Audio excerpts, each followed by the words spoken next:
Hi everyone and welcome to a new What's It For tutorial. In this episode we're looking at the time input node, which is quite an interesting node that is not overly much used, but it does have a few interesting features and there's quite a lot we can do with it. This node was introduced a long time ago before we had any way of keyframing values on the nodes, and it's pretty much been superseded by Blender's graph editor now, but we can come in here and make curves and key points now, but originally we just had this node. But just because it's a little bit obsolete doesn't mean it's not useful, so let's have a look at some of the options that we have. Initially we see the output as a factor, that is, it's a grey output which goes into the factor sockets of other nodes, and we can adjust the setting of those nodes over time. And I'll explain those a bit as we go along, but let's first have a look at the node itself. Let's stretch it out a bit. We have a standard curve graph, and initially we start by default with the value of 0 to 1. You see down here are the keyframe ranges, and we start at frame 1 and end at 250, which we can adjust as needed. The curve progresses in a horizontal manner, so here would be frame 1 and here would be frame 250, and this is the time it takes to make the adjustment. So on frame 1 we start with a value of 0. At frame 250 we finish with a value of 1, and in the direct centre would be exactly halfway, and that would give us the midpoint between 1 and 250. So in this case frame 125 right in the middle. See, we put an extra point which we can move around in any position we like, and you will see that it has put the value of that location into the settings here, and we can adjust that. As you can see, the X is slightly off center, so if we delete that and type it to 0.5, now both settings are directly in the center. Okay, so let's have a look at the curve itself. We have a zoom in, zoom out, a bunch of tools, some options, and a thing to delete the point. So if we have more points than we need, let's say we put one here, we simply click that and it will delete it. Now let's put in a couple of curves to show you some of the tool options, and we'll get looking into the node itself in a project. So remember we said halfway up the graph is 50% of the time value. So let's say this is supposed to be 4 equal sections, so this will be quarter of the time. Our effect would have reached half the value, then it drops down over the next quarter to 25% of the value, then jumps up in the next quarter and sharply finishes off, and it's all good. As you can see from the graph, we have a smooth curve, and perhaps we don't want it to rise up quite so sharp and then even off like this. Perhaps we want it to make an even transition, going straight from one point to the other equally over time. So let's have a look at the tools, and if we choose the vector handle, you can see exactly what I'm talking about. We now have a straight line from the first point to our second point, and then we can do the same with other points, making them vector handles. However, perhaps we don't want to have such a sharp end and we want to slow it down a bit to finish, and we can do that by adding another handle and changing the handle type again. So if we open up that and click auto handle, and nothing happened on that one because we have a direct finish. So let's add another point and choose that one instead, and now you can see we have a smooth edge, and if we move our handle closer we can sharpen that edge a bit, change it to a vector handle, and we have a nice transition. All we need to do is just even them out like so, and you can see that by changing the handle types we can make curve or straight edges. Okay, the auto clamped handle and extended horizontal and extend extrapolated don't really seem to have much functionality with this particular node. They're kind of default for the curve, but they don't really seem to do anything that I've found, certainly not anything useful. So we're going to ignore those for the time being and carry on with the next view. So clipping determines the maximum value of the node that it can affect, and it by default it goes to 1, but you can adjust that all the way up to 100 and it will affect any nodes between 0 and 100 value, which is useful for inputting into certain types of nodes that have higher default values in them, and we'll look at those later on, but for now let's just carry on. So let's start over. We'll delete this time node for now and start using it in a project. Add input with Shift A, and then we can add a movie clip and a colour mix. We need to combine these two like so, and now we can open up some movie files. Right, so let's go back to our compositing workspace, and all we need is the timeline, so we can just pretty much drag these guys down to hide them and close that window off. Now let's add our time node. Shift A, add input time.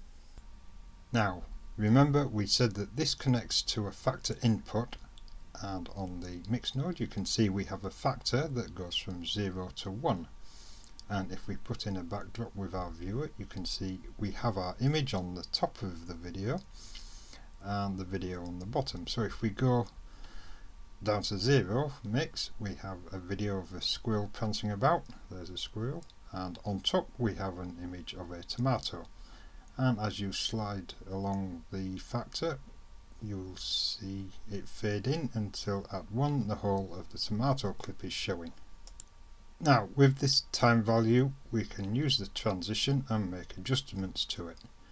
So we have 250 frames in our clip, so that will be 10 seconds overall, and if we go to our timeline here and set our start frame, but we don't want the transition to last for the full 250 frames, maybe we want it to start maybe on frame 100, so we will go to our time node and say start 100, and we want the effect to be fairly quick, so over 1 second, which is 24 frames in this instance. So let's change the end frame to 124, and now if we track your timeline for each frame, slightly more and more of our background image is going to fit through. As you can see, it slowly composites its way through and we can render that out.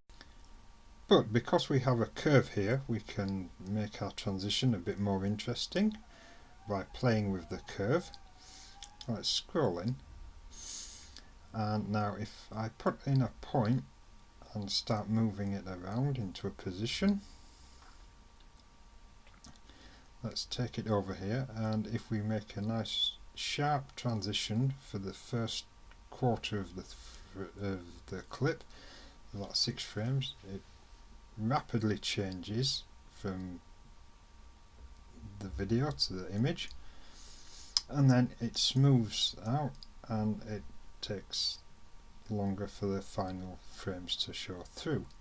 So it starts rapid, and then slows right down to the final ending transition, which is quite a fun way of transitioning, but it's not all that we can do.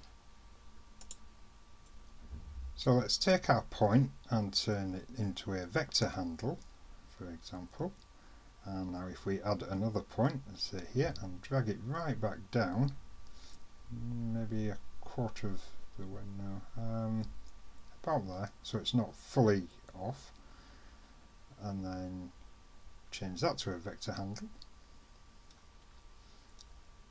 There we go, and then if we again drag that up so it's nice and sharp with a smooth finish like so. There we go. Now we can just adjust these around a little bit. Let's move them.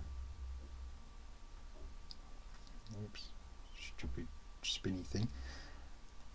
So now we have a sharp transition that turns on, and it drops right back down to the video, and it goes almost to the image again, and then it drops right back down to the video and finishes off with a quick sharp adjustment to the picture, and that gives us a flickering effect, which is like a rapid flickering transition, which is quite So once we've finished rendering that out, we have this interesting flicker effect that lasts for a second, and we can drop that onto our editing suite in Blender or whichever software we're using, and use that for the transition between the two clips. So that's the basics of how it works, and don't forget, because it works with the factor input, you can use it on any node that has a grey dot as an input. For example, the hue saturation node, or the even the color ramp input. You could play around with that. And here's just a quick example of what I'm. So for an example, you can see I have added this color ramp and deleted most of the rest of the nodes, notably the video. We're just going to use this color ramp to play around with some of the colors. I made a mask earlier for the tomato. You can see it's yellow for some reason. I was playing around earlier and messed things up, but you'll see what I'm doing in a moment as I start changing the colours on this colour ramp node and get some interesting variations going, and then we can connect them all together quickly using a mix node.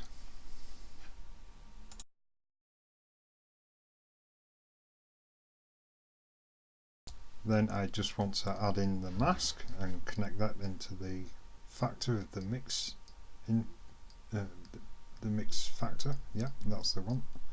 And connect that to our viewer, and you can see everything has gone pink.